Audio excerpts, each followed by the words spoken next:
SLBC సహాయక చర్యల్లో భాగంగా రెండవ మృతదేహాన్ని కూడా గుర్తుపట్టడం జరిగింది. హాస్పిటల్ పంపించి అక్కడ రిమైనింగ్ ఫార్మాలిటీస్ పోస్ట్ మార్టం అన్ని కంప్లీట్ చేసుకుని వాళ్ళ ఫ్యామిలీ మెంబర్స్ కి హ్యాండ్ ఓవర్ చేయడం జరుగుతుంది.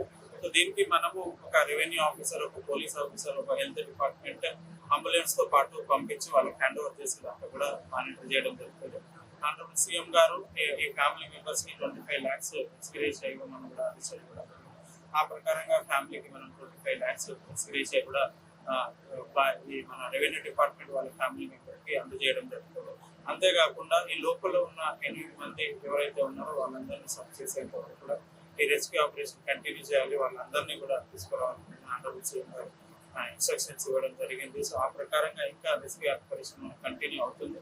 4 ఎక్స్కవేటర్స్ లోపల పనిచేస్తున్నాయి. సో ఈ ఎక్స్కవేటర్స్ ఇంతకుముందు పనిచేయడానికి కష్టం ఉండేది, ఇప్పుడు కొన్ని పనిచేస్తున్నాయి కాబట్టి రెస్క్యూని ఇంకా స్పీడప్ చేసి మిగతా వాళ్ళని కూడా ఐడెంటిఫై చేయడానికి అంత rescue teams all central government state teams కూడా పనిచేస్తున్నాయి.